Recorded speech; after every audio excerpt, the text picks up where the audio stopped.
So hello বন্ধুরা, welcome to my channel. So আজকের ব্লগটা আমি আমার বাবাকে ডেডিকেট করতে চাই, কারণ আজকে হচ্ছে আমার বাবার জন্মদিন। সো ফার্স্ট অফ অল বলি, বাবা শুভ জন্মদিন, হ্যাপি বার্থডে বাবা। তো আজকে কিছু কথা তোমাকে বলতে চাই, তোমাকে কোনোদিন সামনাসামনি বলতে পারিনি বা কোনোদিন তোমাকে বলা হয়নি যে আমরা তোমাকে কতটা ভালোবাসি। হ্যাঁ, আমরা আমরা দুই ভাই অলওয়েজ মাকে বলি, মা আমরা তোমাকে ভালোবাসি, মায়ের জন্য অনেক কিছু করি, বাট তোমার জন্য কোনোদিন কিছু করা তোমাকে কোনোদিন বলিনি আমরা যে তোমাকে কতটা ভালোবাসি। বাট আজকে বলছি বাবা যে হ্যাঁ, আমরা দুই ভাই তোমাকে সত্যি খুব ভালোবাসি। আর তুমি, আমরা জানিও তুমিও আমাদের খুব ভালোবাসো। এবং আমরা যা চেয়েছি আমার 22টা বছরে বা দাদার 30 বছর বয়সে, আমরা যা চেয়েছি সবই তুমি আমাদের দেওয়ার চেষ্টা করেছো, দিয়েছো। হ্যাঁ, এক্ষুনি বললে এখনই পারোনি, বাট পরে গিয়ে হলো সত্যি সেটা আমাদের দিয়েছো। সো আমরা খুব লাকি যে আমরা দুই ভাই খুব লাকি যে তোমাদের মতন বাবা মা পেয়েছি। মাও আমাকে আমাদেরকে দুই ভাইকে খুব সাপোর্ট করে। আমার ইউটিউব কেরিয়ারে আমার ইউটিউব ভিডিও তুমি বারবার করে দেখো, সেটা আমি সেদিন আমি দেখলাম নিজের চোখে যে আমার একটা ভিডিও তুমি বারবার করে দেখছো। তো আমি খুব মন থেকে খুশি হলো যে তুমি আমার ভিডিও একবার নয়, দুবার নয়, বারবার তুমি দেখছো। তো এমন খুব কমই আমার ইউটিউব সাবস্ক্রাইবার আছে যে যারা আমার ভিডিও একবারের থেকে বেশিবার দেখে। সো বাবাই প্রথম যে আমার ভিডিও মানে যখনই ছাড়ি তখনই সঙ্গে সঙ্গে না পারলেও বাট দেখে, আর একবারের থেকে বেশি অনেকবার, হাজারবার দেখে। এবং দেখেন যে খুব আনন্দ হয়। তো বাবা, আমরা দুই ভাই তোমাকে সত্যি খুব ভালোবাসি। তুমি এভাবেই সারা জীবন হাসি খুশি থাকো, আমিও আমাদেরকেও হাসি খুশি রাখো। তোমার কি বলবো, ভালো থেকো বাবা।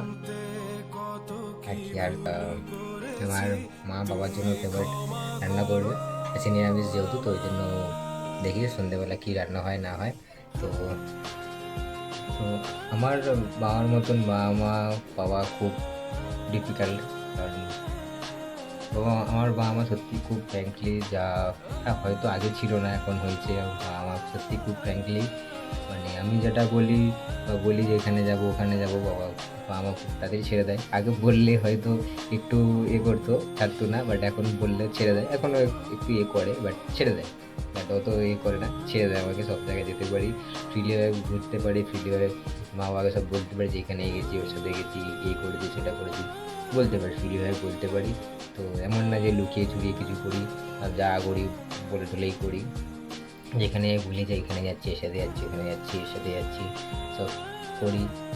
তো বাবা মাকে একটু ফ্র্যাঙ্কলি হওয়া দরকার একটা বয়সের পর, নাহলে তার ছেলে মেয়ে কী পর্যায়ে পৌঁছাবে, তাদের কী লেভেলে যে ঢপ মারবে সেটা আমি জানি। কারণ আমি একটা সময় ঢপ মেরেছিলাম, ঢপ মেরে ঘুরেছি ফিরেছি, বন্ধুদের সাথে মজ মাস্তি করেছি। কিন্তু এখন না, এখন মজ মাস্তি করি, ঘুরি ফিরি, বাট বাবা মাকে জানিয়েই করি যে এখানে যাচ্ছি ওখানে যাচ্ছি, জানিয়ে করি। তো বলবো আপনারা যারা বাবা মারা আছেন, বলবো একটা বয়সের পর ছেলে মেয়ের সাথে একটু ফ্র্যাঙ্কলি হবেন, তাহলে আপনার ছেলে মেয়ে খুব ভালোভাবে এগোতে পারবে লাইফে, এবং সব কথা আপনাদের সাথে শেয়ার করতে পারবে। নাহলে অন্য কাউকে শেয়ার করবে না, এবং পরে সেটা আপনি যদি জানতে পারেন অন্য কারো মুখ থেকে বা আপনার ছেলে মেয়ের মুখ থেকে, খারাপ লাগবে।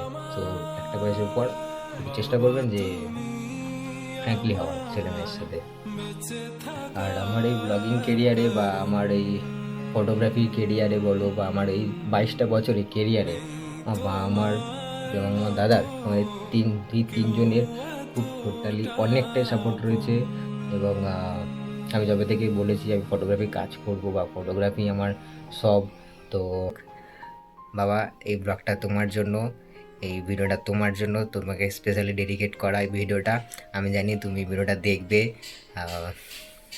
লাভ ইউ বাবা, অলওয়েজ ভালো থেকো, আর আমাদেরকেও ভালো রেখো, সুস্থ থেকো।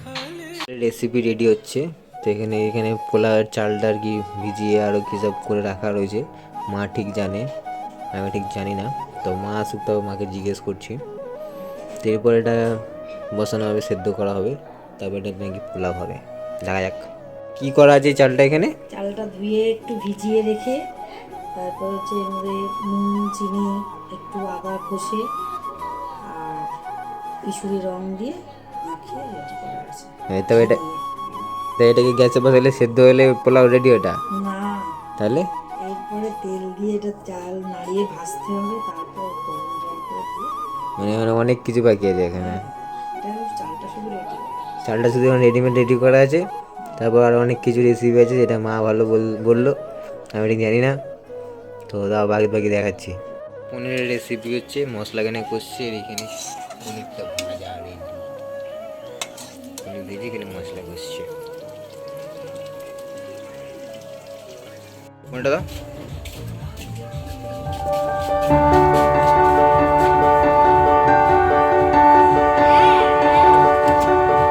পনির দাও কমপ্লিট।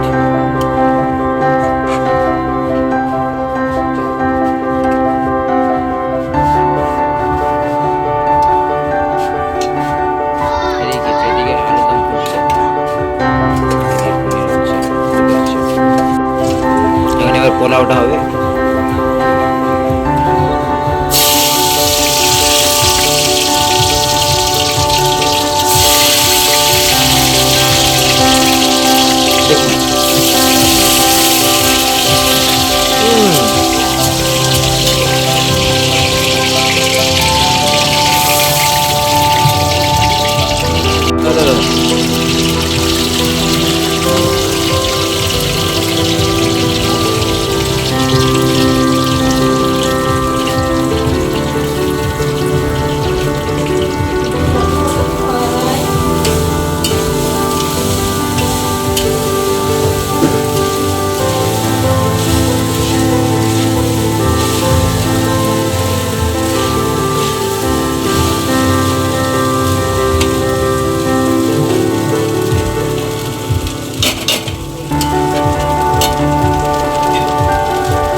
রেডি, তাই তো?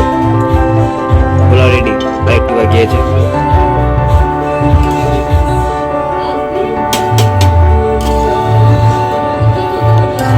আর একটু বাকি, আর হলে ব্যাস পোলাও হয়ে গেল।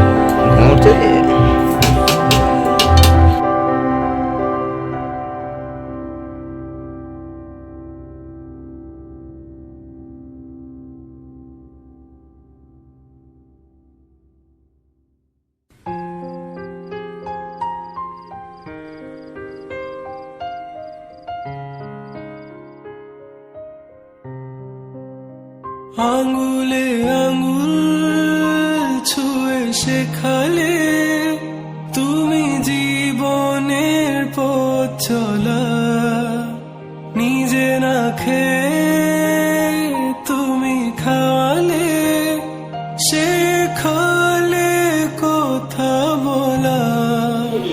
বাবা তুমি খেয়ে বলো কেমন হয়েছে? যত খাও, খেয়ে বলবে তো। কারণ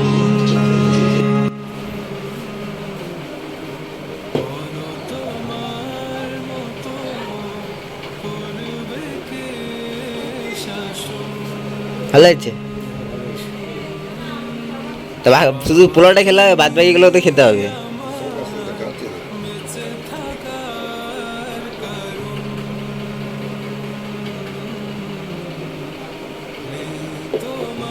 এদিকে তাকাও একটুখানি। ঠিক আছে, চলো খেতে শুরু করো।